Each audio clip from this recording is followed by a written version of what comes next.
வணக்கம் நண்பர்களே, நான் உங்கள் முருகானந்தம். என்னோட YouTube channel MNP village trader. ரொம்ப நன்றி நண்பர்களே, நீங்கள் இந்த சேனல் கொடுத்துட்டு வர ஆதரவுக்கு. நீங்கள் கொடுக்குற ஆதரவு தான் நான் அடுத்தடுத்த வீடியோ போடுறதுக்கு உண்டான ஆர்வத்தை எனக்கு கொடுத்துக்கிட்டு இருக்கு நண்பர்களே.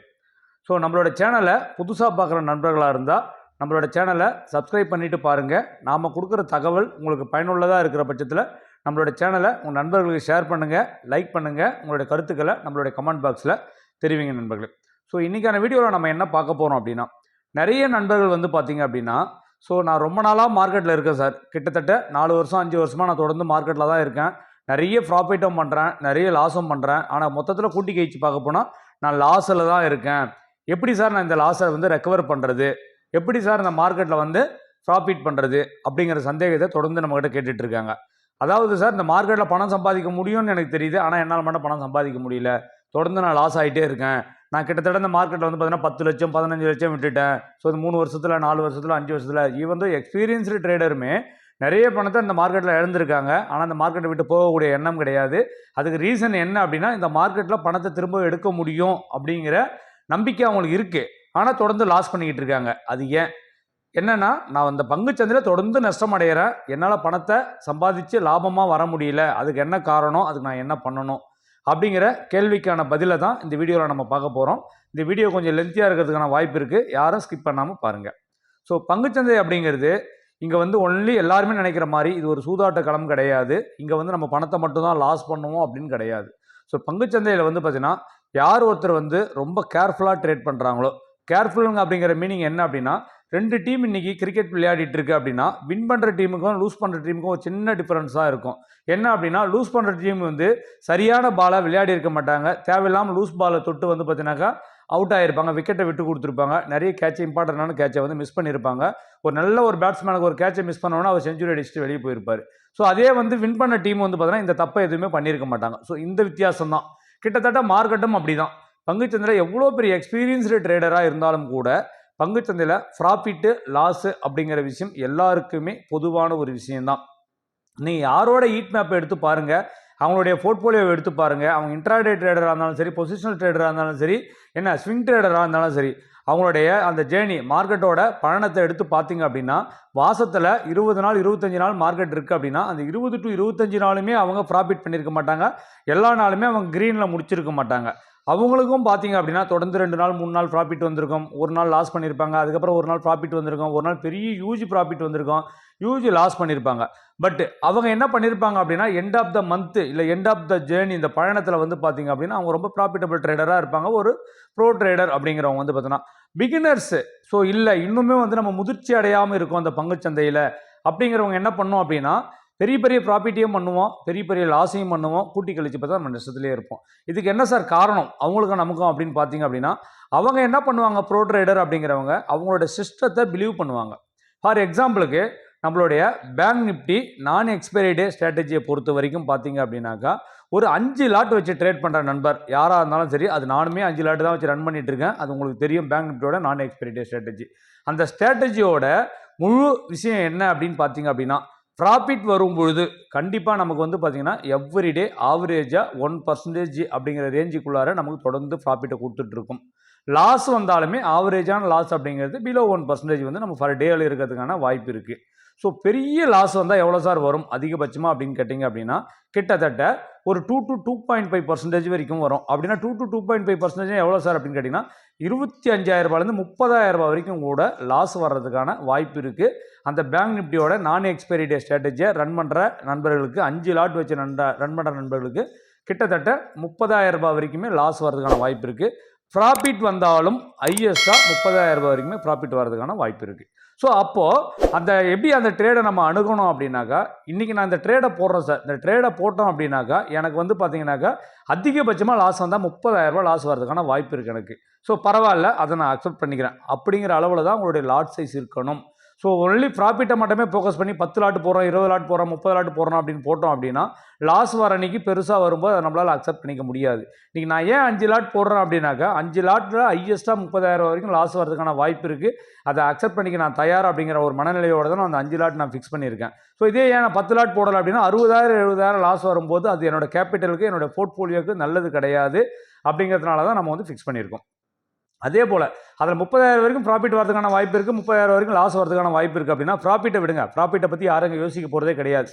லாஸ் அப்படிங்கிறது அந்த ட்ரா டவுன் அப்படிங்கிறது வந்து பார்த்தோன்னா தொடர்ந்து ஒரு 5 நாள் எனக்கு வருது அப்படின்னாக்கா, தொடர்ந்து ஒரு 10 நாள் வரைக்கும் வருது அப்படின்னாக்கா, கிட்டத்தட்ட 5 நாள் வருது அப்படின்னா 1,50,000 ரூபா வரைக்கும் இந்த மார்க்கெட்டில் நான் லூஸ் பண்ணுறதுக்கான வாய்ப்பு இருக்குது. தொடர்ந்து 10 நாள் வந்துச்சு அப்படின்னா 3,00,000 ரூபா வரைக்கும் நான் லூஸ் பண்ணுறதுக்கான வாய்ப்பு இருக்குது. அப்போ நான் எப்படி திங்க் பண்ணணும் அப்படின்னா, ஸோ என்னோட ஸ்ட்ராட்டஜி ரொம்ப பர்ஃபெக்டான ஸ்ட்ராட்டஜி, நல்லாவே ஒர்க் ஆகக்கூடியது. ஒரு வேளை எனக்கு ட்ரா டவுன் கொடுக்குது அப்படின்னா 5 நாளைக்கு ட்ரா டவுன் கொடுத்தா 1,50,000 ரூபா வரைக்கும் லாஸ் வரதுக்கான வாய்ப்பு இருக்குது. 10 நாளைக்கு லாஸ் கொடுத்தா ஒரு 3,00,000 ரூபா வரைக்கும் லாஸ் வரதுக்கான வாய்ப்பு இருக்குது. இதை என்னால் அக்செப்ட் பண்ணிக்க முடியுமா அப்படிங்கிறத கால்குலேட் பண்ணிட்டு தான் என்னோட பொசிஷன் சைஸ் வந்து அந்த 5 லாட் பேங்க் நிஃப்டியோட நான் எக்ஸ்பைரியில் நான் ஃபிக்ஸ் பண்ணியிருக்கேன். அப்படி ஃபிக்ஸ் பண்ணும்பொழுது மார்க்கெட் அப்படிங்கிறது தொடர்ந்து 10 நாள் நமக்கு லாஸ் கொடுக்கறதுக்கான வாய்ப்பே கிடையாது. ஸோ எக்ஸாம்பிளுக்கு இந்த வாரம் இப்போ முடிஞ்ச வாரத்தில் வந்து செக் பண்ணி பார்த்தீங்க அப்படின்னா மண்டே வந்து பார்த்தீங்கன்னா பேங்க் நிஃப்டி 5 லாட் வச்சு ரன் பண்ணவங்களுக்கு 32,000 ரூபாய் வந்து லாஸ் கொடுத்துருந்தது. என்னைக்கு? திங்கக்கிழமை. தேதி வந்து பார்த்தீங்க அப்படின்னா கிட்டத்தட்ட வந்து 20ஆம் தேதி. ஓகேங்களா? ஸோ அதே வந்து பார்த்தீங்கன்னா செவ்வாய்க்கிழமை வந்து பார்த்தீங்க அப்படின்னா 17,000 ரூபாய் நமக்கு லாஸ் கொடுத்தது. தொடர்ந்து 2 நாள் லாஸ் தான். நியர்பை 50,000 லாஸ் வந்து பார்த்தீங்கன்னா மார்க்கெட்டில். அப்படி இருக்கிறப்போ புதன்கிழமை என்ன பண்ணுது அப்படின்னாக்கா, ஸோ நம்ம மார்க்கெட்டில் வந்து அன்றைக்கி வந்து ப்ராஃபிட்டில் தான் வந்து நமக்கு வர ஆரம்பிச்சுது.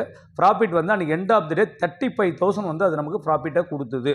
ஃபார் எக்ஸாம்பிளுக்கு ஒரு லாட்டுக்கு குறைஞ்சபட்சம் வந்து பார்த்தீங்க அப்படின்னாக்கா 8,000 ரூபாய், 7,000லேருந்து 8,000 வரைக்கும் அன்றைக்கி ப்ராஃபிட்டு புதன்கிழமை நமக்கு வந்து பார்த்தீங்கன்னா தேதி வந்து பார்த்தீங்கன்னா 22ஆம் தேதி.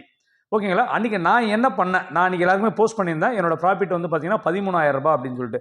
அப்போ என்னோட மைண்ட் செட் என்னவா ஆனது அந்த இடத்துல அப்படின்னு கேட்டால், தொடர்ந்து 2 நாளில் நம்ம 50,000 ரூபாய் லாஸ் பண்ணிட்டோம். ஸோ இன்றைக்கி கண்ணில் பார்த்த ப்ராஃபிட்டை புக் பண்ணிக்கலாம். ஏன்னா மார்க்கெட் வந்து ரொம்ப அன்சர்டனிட்டியாக இருக்குது. நம்மள குரூப்பில் கூட நான் போஸ்ட் பண்ணியிருந்தேன். பேங்க் நிஃப்டி நான் எக்ஸ்பைரி டே ஸ்ட்ராட்டஜி வந்து ஸோ சேஃப் ட்ரேடராக இருக்குங்க, நீங்கள் ட்ரேட் பண்ண வேண்டாம் அப்படிங்கிற மாதிரி தான் வந்து.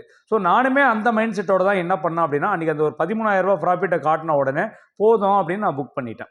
அப்போ என்ன ஆச்சு அன்றைக்கி எண்ட் ஆஃப் த டே அப்படின்னா 35,000 ரூபாய் ப்ராஃபிட் கொடுத்தது. அப்போது எனக்கு திங்கக்கிழமை லாஸ் வரும்போது 32,000 வரைக்கும் நான் உட்காந்துருந்தேன். ப்ராஃபிட் வர வெனஸ்டேயில் வந்து பார்த்தீங்கன்னா நான் ஒரு 13,000 ரூபாய் எக்ஸிட் ஆகிட்டேன். ஸோ அன்றைக்கி எண்ட் ஆஃப் த டே வரைக்கும் ரன் பண்ணியிருந்தோம்னா 35,000 ரூபாய் ப்ராஃபிட். அப்போ என்ன ஆச்சு, மண்டே கொடுத்த லாஸை வெனஸ்டே ரெக்கவர் பண்ணி கொடுத்துருச்சு. ஸோ ஈக்குவல் ஆகிடுச்சுங்களா? செவ்வாய்க்கிழமை வந்து பார்த்தீங்க அப்படின்னாக்கா ஸோ நமக்கு வந்து 17,000 ரூபாய் நம்ம லாஸ் கொடுத்துருந்தது. நம்மளுடைய பேங்க் நிஃப்டி நான் எக்ஸ்பைரி டே ஸ்ட்ராட்டஜி வந்து 21ஆம் தேதி. ஸோ அது வியாழக்கிழமை வந்து பார்த்தீங்க அப்படின்னா 23ஆம் தேதி நமக்கு எவ்வளோ ப்ராஃபிட் கொடுத்தது அப்படின்னு பார்த்தீங்கன்னா கிட்டத்தட்ட ஒரு 18,000 ரூபாய் வரைக்கும் நமக்கு ப்ராஃபிட்டை கொடுத்துடுச்சு. அப்போ என்ன மீனிங் ஆச்சு அப்படின்னு கேட்டிங்கன்னா, அந்த 5 லாட்டுக்கு வந்து பார்த்தீங்கன்னா செவ்வாய்க்கிழமை கொடுத்த லாஸை வியாழக்கிழமை நமக்கு ரெக்கவர் பண்ணி கொடுத்துருச்சு. ஸோ நானுமே வந்து அன்றைக்கி ஃபுல்லாக ரன் பண்ணியிருந்தேன். ஸோ அதனால் வந்து எனக்கு அந்த லாஸ் வந்து ரெக்கவர் ஆகிடுச்சு. நான் மிஸ் பண்ண இடம் எங்கே அப்படின்னு பார்த்தீங்கன்னா, மண்டே கொடுத்த 32,000 ரூபாய் லாஸை வந்து பார்த்தீங்கன்னாக்கா வந்து வெனஸ்டேயில் வந்து நான் கவர் பண்ணாமல் நான் ஒரு 13,000 எக்ஸிட் பண்ணிட்டேன். ஸோ அதனால் எனக்கு அன்றைக்கி லாஸ் வந்து பார்த்தீங்கன்னா எனக்கு 20,000 ரூபாய் அந்த வாரத்தில் லாஸில் தான் இருந்தது. ஃப்ரைடே உங்களுக்கு எல்லாருக்குமே தெரியும், ஆல்மோஸ்ட் பேங்க் நிஃப்டியோட நான் எக்ஸ்பைரி டே ஸ்ட்ராட்டஜி ஒரு லாட்டுக்கு 3,000 ரூபீஸ் கொடுத்தது. எனக்கு ஓவராலாக வந்து பார்த்தீங்கன்னா 5 லாட்டுக்கு வந்து பார்த்தீங்கன்னாக்கா 20,000 ரூபாய் வரைக்கும், அப்படின்னா 4,000 ரூபாய் வரைக்கும் நமக்கு ப்ராஃபிட் கொடுத்துருக்கு. 5 லாட்டுக்கு வந்து பார்த்தீங்கன்னா எனக்கு 20,000 ரூபாய் வரைக்கும் நமக்கு ப்ராஃபிட் கிடச்சிச்சு. ஸோ ஓவராலாக அந்த வாரத்தில் பெரிய லாஸ் வந்திருந்தாலும் கொடுத்த ப்ராஃபிட்டை நம்ம ஓவராலாக கூட்டி பாய்ச்சி பார்க்குறப்போ வந்து பார்த்தீங்கன்னா எனக்கு லாஸ் இல்லாமல் முடிஞ்சிருச்சு. சரியாக அந்த ஸ்ட்ராட்டஜியை ஃபாலோ பண்ணியிருந்தீங்க அப்படின்னாக்கா 20,000 ரூபாய் அந்த வாரம் வந்து உங்களுக்கு ப்ராஃபிட்டில் தான் முடிஞ்சிருக்கும். ஸோ இதுலேருந்து சொல்ல வர விஷயம் அப்படி என்னன்னா, உங்களுடைய ஸ்ட்ராட்டஜி தொடர்ந்து ப்ராஃபிட்டை கொடுக்குது. தொடர்ந்து வந்து பார்த்தீங்கன்னாக்கா நமக்கு லாஸ் வந்தாலுமே நம்மளுடைய லாஸை ரெக்கவர் பண்ணி கொடுக்கக்கூடிய பொட்டன்ஷியல் நம்மளுடைய ஸ்ட்ராட்டஜியில் இருக்குது. அப்படிங்கிற பட்சத்தில் மார்க்கெட்டில் எதை பற்றியுமே யோசிக்கக்கூடாது. அது எத்தனை நாளுக்கு ட்ரா டவுன் கொடுத்தாலுமே வந்து நம்ம துவண்டு போகக்கூடாது. ஸோ தொடர்ந்து நம்மளோட ஸ்ட்ராட்டஜியை கண்ணை மூடிக்கிட்டு நம்ம ரன் பண்ணிக்கிட்டே இருக்க வேண்டியதான். அது ஆட்டோமேட்டிக்காக அதனுடைய ரிட்டர்ன்ஸை நம்ம கொடுத்துரும். ஏன்னா நம்மளோட ஸ்ட்ராட்டஜியுமே நம்ம அப்படி தான் வடிவமைச்சிருப்போம். ரியலாகவே ஒரு ஸ்ட்ராட்டஜியை யார் ஒருத்தர் 100% புரிஞ்சுக்கிட்டாங்களோ அவங்க வந்து பார்த்தீங்கன்னாக்கா அந்த மார்க்கெட்டை பற்றின பயமே அவங்களுக்கு இருக்காது. ஸோ சரியான அளவில் அவங்களோட கேபிட்டலை வந்து டைவர்சிஃபை பண்ணி வச்சுருந்தீங்க அப்படின்னாக்கா நீங்கள் மார்க்கெட்டை பற்றி பயப்பட வேண்டிய அவசியமே கிடையாது. ஸோ யாரெல்லாம் லூஸ் பண்ணிக்கிட்டு இருக்காங்க இந்த மார்க்கெட்டில் அப்படின்னு பார்த்தீங்க அப்படின்னா, ஸோ இன்றைக்கி ஒரு ஸ்ட்ராட்டஜியை ரன் பண்ணுவாங்க. ஸோ 2 நாள் வச்சுக்கோங்களேன், போன வாரத்தில் வந்து பார்த்தீங்கன்னா மண்டே டியூஸ்டே நம்மளோட பேங்க் நிஃப்டியோட நான் எக்ஸ்பைரி டே ஸ்ட்ராட்டஜி ரன் பண்ணியிருப்பாங்க. தொடர்ந்து 2 நாள் லாஸ் கொடுத்தவொடனே புதன்கிழமை வியாழக்கிழமையும் அந்த ஸ்ட்ராட்டஜி அவங்க ஃபாலோ பண்ணியிருக்க மாட்டாங்க. ஸோ அப்போ என்ன ஆயிருக்கும், பண்ண லாஸ் தான். ஸோ எப்பயுமே வந்து பார்த்தீங்கன்னா பணத்தை எங்கே தொலைச்சோமோ அங்கே தான் தேடணும். தொலைச்சது ஒரு இடம், தேடுறது ஒரு இடம் அப்படின்னா ஈக்குவலாக இருக்காது, அது கிடைக்கவும் கிடைக்காது. நமக்கு வந்து பார்த்தீங்கன்னா பங்குச்சந்தையில் பணத்தை இழந்தோம் அப்படின்னா மறுபடியும் நம்ம பங்குச்சந்தையிலேருந்து எடுக்கிறது தான் நமக்கு ஈஸி. ஏன்னா எவ்வளோ வேகமாக பணத்தை இழந்தோமோ அதே வேகத்தில் இங்கே நம்ம பணத்தை எடுக்க முடியும். அப்படிங்கிறப்போ வந்து நாம் என்ன ஒவ்வொரு தோல்வியிலையும் ஒவ்வொரு லூஸ் ட்ரேட்லையும் நம்ம என்ன கற்றுக்கிட்டோமோ அந்த விஷயத்தை டிசிப்ளினாக இங்கே வந்து நம்ம அப்ளை பண்ணணும், ஃபாலோ பண்ணணும். ஸோ ஃபைனலாக இந்த இடத்துல நம்ம என்ன சொல்கிறோம் அப்படின்னா ஸ்ட்ராட்டஜி அப்படிங்கிறது வந்து பார்த்தீங்கன்னா பங்குச்சந்தையில் வந்து அதனுடைய வெயிட்டேஜ் வந்து மினிமம் 30 to 40% தான் வெயிட்டேஜ். மீதி இருக்கிற 60% வந்து நம்மளுடைய மைண்ட் செட்டு, நம்மளுடைய எமோஷனை நம்ம எப்படி ஹேண்டில் பண்ணுறோம் அப்படிங்கிற ஒரு விஷயம் தான் இருக்கே தவிர, இங்கே பங்குச்சந்தையில் லாஸ் பண்ணுறவங்க எல்லாருமே என்ன பண்ணிட்டு இருப்பாங்கன்னா ஒரு ஸ்ட்ராட்டஜியை தொடர்ந்து ஒரு குறைஞ்சபட்சம் ஒரு 3 மாதம் கூட யாருமே கன்சிஸ்டன்ஸாக வந்து பார்த்தீங்கன்னாக்கா ரன் பண்ணியிருக்க மாட்டாங்க. அதே போல் அவங்களுக்கு அவங்க ஸ்ட்ராட்டஜி மேலே நம்பிக்கை கிடையாது. அப்படி அவங்க ஏன் நம்பிக்கை இல்லாமல் இருக்காங்கன்னா அந்த ஸ்ட்ராட்டஜியை வந்து அவங்க ஃபுல்லாக அண்டர்ஸ்டாண்ட் பண்ணியிருக்க மாட்டாங்க. ஸோ அவங்க என்ன பண்ணுவாங்க, இன்றைக்கி ஒருத்தர்கிட்ட ஸ்ட்ராட்டஜி MNP வில்லேஜ் ட்ரேடர்கிட்ட ஒரு ஸ்ட்ராட்டஜி வாங்குவாங்க, நாளைக்கு இன்னொரு XYZ அப்படிங்கிற பிளேயர்ஸ்கிட்ட வந்து என்ன பண்ணுவாங்கன்னா தனி ஒரு ஸ்ட்ராட்டஜி வாங்குவாங்க. அப்போ எல்லாத்தையும் மாற்றி ரன் பண்ணிட்டு இருப்பாங்க. அவங்க தொடர்ந்து லாஸ்லேயே தான் இருப்பாங்க. ஸோ திருப்பி சொல்கிறேன், ஒரு ஸ்ட்ராட்டஜியை கன்சிஸ்டன்ஸியாக ஃபாலோ பண்ணுங்கள். ப்ராஃபிட் வரும்போது ஓடி போய்ட்டு வேகமாக கட் பண்ணாதீங்க. லாஸ் வரும்போது நீங்கள் ஓடி போய் கட் பண்ண வேண்டிய அவசியம் கிடையாது. ஒரு ஸ்ட்ராட்டஜியை ப்ராப்பராக நீங்கள் பேக் டெஸ்ட் பண்ணிட்டு டிப்ளாய் பண்ணுறீங்க அப்படிங்கிற பட்சத்தில் ப்ராப்பராக அதை ரன் பண்ண விட்டிங்கன்னா அது ஆட்டோமேட்டிக்காக உங்களுக்கு வந்து பார்த்தீங்கன்னாக்கா ப்ராஃபிட்டை பண்ணி கொடுத்துட்டு போய்டும் இந்த பங்குச்சந்தை வந்து பார்த்தீங்கன்னா. இதை தவிர்த்து லாட் சைஸ் அப்படிங்கிற விஷயம் ரொம்ப ரொம்ப ரொம்ப இம்பார்ட்டண்ட்டு. என்னன்னா எல்லா நாளும் ஒரே லாட் சைஸை வந்து ரன் பண்ணணும். என்ன பண்ணுவாங்க நம்ம நண்பர்கள் அப்படின்னு பார்த்தீங்கன்னா, ஃபஸ்ட்டு நாள் எல்லாத்தையும் பேக் டெஸ்ட்லாம் பண்ணிவிட்டு ரொம்ப என்ன பண்ணுவாங்க, ஒரு ஃப்ரீ மைண்டோட ஒரு பெரிய லாட் சைஸை போட்டு உட்காருவாங்க. அன்றைக்கி என்ன பண்ணுவோம், ஒரு பெரிய லாஸை கொடுக்கும். அப்போ என்ன பண்ணுவாங்க, அடுத்த நாள் லாட் சைஸை பாதியாக குறைப்பாங்க, ஒரு ப்ராஃபிட்டை கொடுக்கும். அடுத்த நாள் என்ன பண்ணுவாங்க, மறுபடியும் பழைய லாட் சைஸுக்கு போவாங்க, அன்றைக்கி லாஸ் கொடுக்கும். ஸோ எதுவாக இருந்தாலுமே நீங்கள் ஆரம்பத்தில் ஒரு ஸ்ட்ராட்டஜியை நீங்கள் டிப்ளாய் பண்ணுறதுக்கு முன்னாடி ஒரு என்ன லாட் சைஸில் போக போகிறோம், இதில் ஹையஸ்ட்டாக நமக்கு லாஸ் வரதுக்கான வாய்ப்பு என்ன இருக்குது, ப்ராஃபிட் வந்தால் எவ்வளோ வரப்போகுது அப்படிங்கிற விஷயத்தை உங்களை மைண்ட் செட்டில் ஃபிக்ஸ் பண்ணிவிட்டு அது எத்தனை நாள் லாஸ் கொடுத்தாலும் அதை அக்செப்ட் பண்ணக்கூடிய அளவில் தான் என்னுடைய போர்ட்ஃபோலியோ இருக்க போகுது அப்படிங்கிற விஷயத்தை மைண்டில் ஃபிக்ஸ் பண்ணிவிட்டு அந்த லாட் சைஸை நீங்கள் ட்ரேட் பண்ணுங்கள். அந்த லாட் சைஸை தொடர்ந்து நீங்கள் என்ன பண்ணுங்கள் அப்படின்னா கண்டினியூஸாக ரன் பண்ணுங்கள். எவ்வளோ பெரிய ப்ராஃபிட் வந்தாலும் லாஸ் வந்தாலும் உங்களோட லாட் சைஸை மாற்றாதீங்க. எப்போ சார் நான் லாட் சைஸை மாற்றணும் அப்படின்னா, நீங்கள் இப்போ டிப்ளாய் பண்ணிக்கிற கேபிட்டலில் குறைஞ்சது 30 to 40% எப்போ நீங்கள் ரிட்டர்ன்ஸ் எடுத்துட்டீங்களோ அப்போ நீங்கள் என்ன பண்ணலாம்னா லாட் சைஸை ஒரு 25% நீங்கள் இன்க்ரீஸ் பண்ணலாம். ஆல்ரெடி 4 லாட் ரன் பண்ணிட்டு இருக்கோங்க, 5 லாட்டாக நீங்கள் அப்போ ரன் பண்ணலாம். எடுத்தோடனே 4 லாட்லேருந்து அப்படி 8 லாட்டாக மல்டிபிள் பண்ணக்கூடாது. ஸோ அந்த மாதிரி தான் நீங்கள் லாட் சைஸ் இன்க்ரீஸ் பண்ணிட்டு போயிட்டு இருக்கணும். நீங்கள் எத்தனை ஸ்ட்ராட்டஜி நீங்கள் கண்டுபிடிச்சாலும் சரி, எத்தனை ஸ்ட்ராட்டஜி நீங்கள் வந்து லைவில் கொண்டு வந்தாலும் சரி, ஒவ்வொரு ஸ்ட்ராட்டஜிக்கான ஒரு கேபிட்டலை வந்து நீங்கள் தனித்தனி பிரித்து வைக்கணும். அந்த ஸ்ட்ராட்டஜி நீங்கள் ரெகுலராக ரன் பண்ணணும். அதே போல் வந்து நம்ம சிஸ்டம் பேஸ்டு ட்ரேடிங் பண்ணுறீங்க அப்படின்னாக்கா சிஸ்டத்தை முதல்ல பிலீவ் பண்ணுங்கள். மேனுவலாக உள்ளே போயிட்டு அதை கட் பண்ணுறது, அதை மாற்றி விடுறது, டைமை மாற்றுறது, ஸ்டாப் லாஸை மாற்றுறது, குறுக்கால போய் கட் பண்ணுறது, அதில் போய் ஏதாவது ஆராய்ச்சி பண்ணிக்கிட்டே உட்காந்துருக்கிறது, இந்த மாதிரியான வேலைகளை பண்ணாதீங்க. அதே போல் ஒரு ட்ரேடு நடந்துக்கிட்டு இருக்கும்பொழுது நீங்கள் என்ன பண்ணுங்கள் அப்படின்னா வந்து உங்களுடைய போர்ட்ஃபோலியோவோட P&L பார்க்காதீங்க. உங்களுடைய ஸ்ட்ராட்டஜி, உங்களுடைய சார்ட் பேட்டர்ன் என்ன சொல்லிக்கிட்டு இருக்குது, எதை பேஸ் பண்ணி உங்களோட ட்ரேடு மூவ் ஆகிட்டு இருக்கு, இந்த மாதிரியான விஷயங்களை பாருங்கள். இதுதான் உங்களுக்கு வந்து எமோஷனை கிரியேட் பண்ணாது. அதே போல் நிறைய நண்பர்கள் நான் பேப்பர் ட்ரேட்லேயே பண்ணிட்டு இருக்கேன் அப்படின்னா, நீங்கள் பேப்பர் ட்ரேட்லேயே பண்ணிட்டு இருந்தீங்க அப்படின்னா உங்களுக்கு எமோஷனே வராது. எல்லாமே உங்களுக்கு சாதகமாக அமைகிற மாதிரியே தெரியும். மார்க்கெட்டில் கற்றுக்கிற காலத்தில் கொஞ்சமான கேபிட்டலை போட்டு நீங்கள் ட்ரேட் பண்ண ஆரம்பிச்சிங்கன்னா தான் உங்களால் அந்த எமோஷனை கண்ட்ரோல் பண்ண முடியும். ரியலான மார்க்கெட்டை பற்றின பெயின் உங்களுக்கு தெரியும். ஏன் அப்படின்னா நம்ம ஈஸியாக வெளியிலேருந்து பார்க்கும்போது நமக்கு ஈஸியாகவே இருக்கும். சேம் கிரிக்கெட் மாதிரி தான். வெளியிலேருந்து பார்க்குறப்ப அந்த பாலை 4 அடிச்சுக்கலாம், 6 அடிச்சுக்கலாம் தோணும். அங்கே நின்று விளையாடுறவங்க தான் தெரியும் அந்த பாலை எப்படி பீட் பண்ண முடிஞ்சுது அப்படின்னு சொல்லிட்டு. பங்குச்சந்தையும் கிட்டத்தட்ட அப்படி தான். வெளியில் உட்காந்து வேடிக்கை பார்க்குறவங்க இங்கே அழகாக சப்போர்ட் எடுத்துகிட்டு திரும்புது, இங்கே ட்ரேட் எடுத்துனா இந்த ரெசிடென்ஸில் போய் நான் ப்ராஃபிட்டை புக் பண்ணிட்டு இருப்பேன், இங்கே பாருங்கள் நல்லா அருமையாக ரெசிடென்ஸ் எடுக்குது, ஸோ அந்த ரெசிடென்ஸில் நான் ட்ரேட் எடுத்து செல் பண்ணியிருந்தேன் அப்படின்னா அழகாக அந்த சப்போர்ட் வந்து நான் பை பண்ணிட்டு இருப்பேன். இதை சொல்கிறது ரொம்பவே ஈஸி, கருத்து சொல்கிறது ரொம்ப ஈஸி, அதை ஃபாலோ பண்ணுறது ரொம்ப ரொம்ப கஷ்டம். சரிங்களா? ஸோ அதை நீங்கள் ஃபாலோ பண்ணணும் அப்படின்னா கொஞ்சமான மணியை வச்சுக்கிட்டு நீங்கள் ரியல் ட்ரேடில் சின்ன லாட் சைஸில் பொறுமையாக ட்ரேட் பண்ண பழகினா மட்டும்தான் அந்த பங்குச்சந்தையில் உங்களோட எமோஷனை கண்ட்ரோல் பண்ண முடியும். பங்குச்சந்தையில் இப்போயும் நான் திரும்பவும் சொல்லுவேன், இங்கே 100% ப்ராஃபிட் பண்ணுறதுக்கான வாய்ப்பு இருக்குது. ஸோ நீங்கள் தப்பு பண்ணீங்க அப்படின்னா 100% உங்களுடைய கேபிட்டலை வைப் அவுட் பண்ணிட்டு போகிறதுக்கான வாய்ப்பு இருக்குது. பங்குச்சந்தையில் நீங்கள் தொடர்ந்து லாபகரணமாக வரணும் அப்படின்னா ஒரு ஸ்ட்ராட்டஜியை நீங்கள் ஃபிக்ஸ் பண்ணிட்டீங்க அப்படின்னா அதை தொடர்ந்து ரன் பண்ணுங்கள். கண்டிப்பாக உங்களுக்கான ப்ராஃபிட் அது கொடுக்கும். தப்பாக ட்ரேட் எடுத்துகிட்டு தப்பாக நீங்கள் வந்து மண்டே சொரிஞ்சிக்கிட்டு உட்காந்துறதுல இங்கே ஒரு யூஸுமே கிடையாது. இங்கே பொறுத்த வரைக்கும் வந்து எக்ஸ்கியூஸே கிடையாது. நான் தப்பு பண்ணிட்டேன், மறுபடியும் ஃபஸ்ட்லேருந்து எல்லா கோட்டையும் அழிச்சிடுங்க, முதல்லேருந்து கோடு போடுங்க அப்படின்னு சொல்கிறதுக்கான வாய்ப்பே கிடையாது. ஒரு முறை நீங்கள் கேபிட்டலை மிஸ் பண்ணிட்டீங்க அப்படின்னா மறுபடியும் அந்த கேபிட்டல் ஜென்ரேட் பண்ணிட்டு வந்து நீங்கள் மார்க்கெட் கொண்டு வரது அப்படிங்கிறது ரொம்ப ரொம்ப கஷ்டம். பங்குச்சந்தையில் நான் திரும்ப திரும்ப ஒரு விஷயத்தை சொல்லிக்கிட்டே இருப்பேன். பங்குச்சந்தைக்குள்ளார வரவங்களுக்கு எல்லாருக்குமே பார்த்தோன்னாக்கா ஜீரோ நாலேஜ் மோர் மணி வச்சுக்கிட்டு இருப்பாங்க. பங்குச்சந்தையில் அவங்க பணத்தை ஃபுல்லாக இழந்து முடிச்சதுக்கு அப்புறமேட்டுக்கு மோர் நாலேஜ் ஜீரோ மணி அவங்க கையில் வந்துடும். பங்குச்சந்தையோட எல்லா விஷயங்களும் அவங்க தெரிஞ்சுப்பாங்க. ஆனால் பணத்தை போட்டு ட்ரேட் பண்ணுறதுக்கான ஒரு ஆப்பர்ச்சுனிட்டியாக உங்களுக்கு இருக்காது. ஸோ அதனால் மார்க்கெட்டுக்குள்ளார வரவங்க எல்லாருமே உங்களுடைய நாலேஜை கெயின் பண்ணுற வரைக்கும் சின்ன சின்ன கேபிட்டலை போட்டு ட்ரேட் பண்ணுங்கள். ஓரளவு நீங்கள் வந்து நாலேஜை கெயின் பண்ணதுக்கப்புறம் கொஞ்சம் கொஞ்சமாக உங்களுடைய கேபிட்டலை ஸ்கேல் அப் பண்ணுங்கள். உங்களுடைய பொசிஷனை மாற்றுங்க. ப்ராஃபிட் வர அன்றைக்கி இங்கே எகிரி எகிரி குதிக்கிறதுக்கும் ஒன்றும் கிடையாது. லாஸ் வர அன்றைக்கி பாய் போட்டு படுத்து தூங்குறதுக்கும் இங்கே ஒன்றும் கிடையாது. இந்த பங்குச்சந்தை அப்படிங்கிறது லாபம் நஷ்டம் ரெண்டுமே கடந்து தான் போய் ஆகணும். வாழ்க்கையில் எப்படி ஏற்றத்தாழ்வு எப்படி இருக்குமோ எல்லா நாளுமே நம்ம ஹாப்பியாகவே இருக்கிறது கிடையாது. எல்லா நாளுமே நம்ம சோகமாகவே இருக்கிறது கிடையாது. ஒரு மனுஷன் வந்து பார்த்திங்க அப்படின்னாக்கா ஹாப்பியாக இருக்கான் அப்படின்னாக்கா எல்லா விஷயங்களுமே அவனுக்கு வந்து நல்லபடியாகவே நடக்கும். அவனோட திங்கிங்லேருந்து அவனோட ஃபோக்கஸ்லேருந்து எல்லா விஷயங்களுமே பாசிட்டிவாகவே இருக்கும். நம்ம எப்போ தோல்வியில் தோண்டு போகிறோமோ அப்போ தான் நம்மளோட டெசிஷன் எல்லாமே தப்பாகவே இருக்கும். ஸோ எப்பயுமே நம்மளை வந்து மோட்டிவேட்டடாக வச்சு கற்றுக்கோங்க. ஸோ எப்பவுமே வந்து பாசிட்டிவ் பர்சனாக கூட உங்களுடைய கான்டாக்ட்ஸை வச்சுக்கோங்க. நீங்கள் பங்குச்சந்தையில் ட்ரேட் பண்ணிட்டு இருக்கீங்கன்னா உங்களுடைய அப்ரோச் உங்களுடைய கான்டாக்ட்ஸ் எல்லாமே பங்குச்சந்தை ஓரியன்டான பீப்புள்ஸ்குள்ளே வச்சுக்கோங்க. அப்போ தான் நீங்கள் மோட்டிவேட் ஆகிட்டு நீங்கள் என்ன பண்ண முடியும், போக முடியும். இல்லை தோற்றவங்ககிட்ட கேட்டால் தோற்ற கதை தான் சொல்லுவான், ஜெயிச்சவங்ககிட்ட கேட்டால் ஜெயிச்ச கதை தான் சொல்லுவான். யார் ஒருத்தர் வின் பண்ணுறாங்களோ யார் ஒருத்தர் ஜெயிக்கிறாங்களோ அவங்கக்கிட்ட கேளுங்க. ஜெயிச்சதுக்கான விஷயங்களை அவங்கக்கிட்ட சொல்லுவாங்க. அப்போ நீங்களுமே வந்து ஒரு வெற்றியாளராக மாற்ற முடியும். பங்குச்சந்தையை பொறுத்த வரைக்கும் அந்த சப்போர்ட் அண்ட் ரெசிஸ்டன்ஸ் அப்படிங்கிற ஒரு விஷயம் வந்து ரொம்ப ரொம்ப important. Support and resistance nothing பட்டு சப்ளை ஆன் டிமாண்டு. ஸோ எங்கே வரும்பொழுது செல்லர்ஸ் அதிகமாக வராங்க, எங்கே வரும்போது பையர்ஸ் அதிகமாக வராங்க. எப்பயுமே சப்போர்ட் வர இடத்துல பையர்ஸ் வர போகிறாங்க, ரெசிஸ்டன்ஸ் வர இடத்துல செல்லர்ஸ் வர போகிறாங்க. அப்போ எப்படி சார் இந்த சப்போர்ட் அண்ட் ரெசிஸ்டன்ஸை ஐடென்டிஃபை பண்ணுறது அப்படின்னா நம்மளோட யூடியூப்பில் நிறைய வீடியோஸை போட்டிருக்கோம்.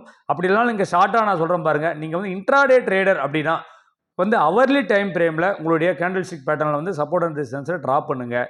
ஸோ நான் வந்து ஸ்விங் ட்ரேடர் சார் அப்படின்னாக்கா என்ன பண்ணுங்கன்னா daily time frame weekly time ஃப்ரேமையும் வச்சுக்கிட்டு நீங்கள் என்ன பண்ணுங்கன்னா சப்போர்ட் அண்ட் ரெசிஸ்டன்ஸை ட்ராப் பண்ணுங்கள். நான் வந்து பொசிஷனல் ட்ரேடர் சார், கொஞ்சம் லாங் டர்மாக நான் பண்ண போகிறேன் அப்படின்ற நினைக்கிற நண்பர்கள் மந்த்லி சார்ட்டையும் வீக்லி சார்ட்டையும் டைம் ஃப்ரேமை வச்சுக்கிட்டு நீங்கள் சப்போர்ட் அண்ட் ரெசிஸ்டன்ஸை ட்ராப் பண்ணுங்கள். உங்களுடைய சப்போர்ட் அண்ட் ரெசிஸ்டன்ஸில் வரும்பொழுது மட்டும் ட்ரேட் எடுங்க. இன்பிட்வீனில் ட்ரேட் எடுக்காதீங்க. அது நீங்கள் ஆப்ஷன் பையராக இருந்தாலும் சரி, ஆப்ஷன் செல்லராக இருந்தாலும் சரி, அந்த மாதிரி நீங்கள் ட்ரேட் எடுக்கிற பட்சத்தில் உங்களுடைய ஃபெயிலியர் குறையும், உங்களுடைய ஸ்டாப் லாஸோட பர்சன்டேஜ் குறையும். நீங்கள் வந்து சப்போர்ட் இங்கே இருக்குது, ரெசிஸ்டன்ஸ் அங்கே இருக்குது, இன்பிட்வீனில் ட்ரேட் எடுத்திங்கன்னா என்னென்னா நடுக்கணத்தில் இருக்கிற மாதிரி அந்த பக்கம் போக முடியாது, இந்த பக்கமும் போக முடியாது. நீங்கள் சப்போர்ட்டில் இருந்துட்டு ட்ரேட் எடுக்கிறீங்க அப்படின்னா கண்டிப்பாக சப்போர்ட்டை பிரேக் பண்ணிச்சுன்னா கூட ஒரு ஸ்டாப் லாஸ் கம்மியாக தான் இருக்கும். ஸோ ரெசிஸ்டன்ஸ்லேருந்து செல் பண்ணுறீங்க அப்படின்னா ஸோ அதை பிரேக் பண்ணால் உங்களுடைய ஸ்டாப் லாஸ் கம்மியாக தான் இருக்கும். இன்பிட்வீன் ஏரியாவில் எப்பயுமே நம்ம ட்ரேட் எடுக்கக்கூடாது. இந்த நிறைய விஷயங்களை புரிஞ்சுக்கோங்க. நேற்று ஒரு நண்பர் எனக்கு கால் பண்ணுறாரு. என்ன கால் பண்ணுறாருன்னா, சார் எனக்கு லாஸே வராத ஒரு ஸ்ட்ராட்டஜி சொல்லுங்கள் சார் அப்படின்னு சொல்கிறாரு. எனக்கு ப்ராஃபிட் வரலனாலும் பரவாயில்ல, எனக்கு லாஸ் வராத ஒரு ஸ்ட்ராட்டஜி சொல்லுங்கள் அப்படின்னாரு. அந்த நண்பருக்கு நான் சொன்னேன், அப்போ நீங்கள் வந்து பங்குச்சந்தைக்கு வரவே கூடாது சார், உங்களுடைய பணத்தை பத்திரமா நீங்கள் உங்களுடைய பேங்க் அக்கௌண்ட்லேயே வச்சுக்கோங்க. ஏன் அப்படின்னா அப்படி ஒரு மீன் கடல்லையே கிடையாது அப்படின்னு சொன்னேன். எல்லா நண்பர்களும் அப்படி தான், எனக்கு லாஸே வரக்கூடாது சார், லாஸே வரக்கூடாது சார் அப்படின்னா எதுக்கு நீங்கள் பங்குச்சந்தைக்கு வரணும்? பங்குச்சந்தை அப்படிங்கிறது லாஸ் கண்டிப்பாக கொடுக்கும், ப்ராஃபிட்டும் இங்கே கொடுக்கும். வாழ்க்கையில் இன்பத் துன்பம் எப்படி கலந்துருக்கோ அந்த மாதிரி இங்கே மேடு பள்ளம் கலந்து உள்ளது. இங்கே ப்ராஃபிட் லாஸ் ரெண்டுமே கலந்து வரும். அந்த ப்ராஃபிட்டையும் லாஸையும் நம்ம எப்படி ஹேண்டில் பண்ணுறோம் அப்படிங்கிற விஷயம் ரொம்ப ரொம்ப ரொம்ப இம்பார்ட்டன்ட்டு. ஸோ ஸ்ட்ராட்டஜின்னு ஜம்ப் ஆகி போயிட்டே இருக்காதீங்க. ஸோ என்ன ஸ்ட்ராட்டஜி நீங்கள் ஃபாலோ பண்ணிட்டு இருக்கீங்களோ அந்த ஸ்ட்ராட்டஜியை கன்சிஸ்டன்சியாக ஃபாலோ பண்ணுங்கள். கண்டிப்பாக நீங்களும் சக்ஸஸ்ஃபுல் ட்ரேடராக வருவீங்க. இங்கே சக்ஸஸ்ஃபுல் ட்ரேடராக இருக்கிறவங்க பங்குச்சந்தையில் எல்லாருமே வந்து பார்த்தீங்கன்னா அடி ஓதப்பட்டு வந்தவங்கள தானே தவிர யாருமே வானத்துலேருந்து குதிச்சு வந்து நான் ப்ரோ ட்ரேடர் அப்படின்னு சொல்கிறவங்க யாருமே கிடையாது. அது நுனி நாக்கில் ஆங்கிலம் பேசுகிறவங்களா இருந்தாலும் சரி, நம்மள மாதிரி தப்பாக தமிழ் பேசுகிறவங்களா இருந்தாலும் சரி, சரிங்களா? ஸோ இதுதான் பங்குச்சந்தை. ரியாலிட்டியை புரிஞ்சுக்கோங்க, சரிங்களா? சொல்ல வேண்டிய விஷயத்தை நம்ம மக்களுக்கு நம்ம தெளிவாக சொல்கிறோம். நம்மளை பிடிச்சவங்க எம்என்பி வில்லேஜ் ட்ரேடர் அப்படிங்கிற சேனலை சப்ஸ்கிரைப் பண்ணுங்கள், லைக் பண்ணுங்கள். என்னோட ட்ரேடிங் ஸ்டைலு, என்னோட ட்ரேடிங் ஸ்ட்ராட்டஜி, நான் என்ன மாதிரி மைண்ட் செட்டில் ட்ரேட் பண்ணிட்டு இருக்கேன், என்கிட்ட கற்றுக்கணும்னு நினைக்கிற நண்பர்கள், என்னை ஒரு மென்டாராக செலக்ட் பண்ணணும்னு நினைக்கிற நண்பர்கள் நம்மளுடைய மொபைல் ஆப்பை வந்து ப்ளே ஸ்டோரில் எம்என்பி வில்லேஜ் ட்ரேடர் அப்படின்னு டைப் பண்ணி ஸோ அந்த ஆப்பை டவுன்லோட் பண்ணிக்கோங்க. அந்த ஆப்பில் நான் என்ன ட்ரேடிங் ஸ்டைல், நான் என்ன ஸ்ட்ராட்டஜி ஃபாலோ பண்ணிட்டு இருக்கேன், என்ன டைப் ஆஃப் கோர்சஸை நான் வந்து உங்களுக்கு கொடுத்துக்கிட்டு இருக்கேன் அப்படிங்கிற விஷயங்கள் எல்லாமே இருக்குது. அதே போல் அந்த மொபைல் ஆப்பில் இருக்கிற சேட் செக்ஷனில் வந்து பார்த்தீங்கன்னா லைவ் மார்க்கெட்டில் என்னோட வியூஸை, என்னோட மார்க்கெட்டோட கமெண்ட்ஸை எல்லாமே நான் கொடுத்துக்கிட்டு இருக்கேன். டெய்லி என்னோட ப்ராஃபிட் அண்ட் லாஸை என்னோட மொபைல் ஆப்பில் நான் வந்து அப்லோட் பண்ணிட்டு இருக்கேன். என்னை ஃபாலோ பண்ணணும்னு நினைக்கிற நண்பர்கள் அந்த மொபைல் ஆப்பை டவுன்லோட் பண்ணிக்கோங்க நண்பர்களே. ஸோ இந்த தகவல் உங்களுக்கு ரொம்ப பயனுள்ளதாக இருக்கும்னு நினைக்கிறேன். அப்படி பயனுள்ளதாக இருந்தது அப்படின்னா என்னோட சேனலை சப்ஸ்கிரைப் பண்ணுங்கள், லைக் பண்ணுங்கள், உங்கள் நண்பர்கள் ஷேர் பண்ணுங்கள் நண்பர்களே. நன்றி நண்பர்களே. வாழ்க தமிழ், வளர்க என் தமிழ் மக்கள்.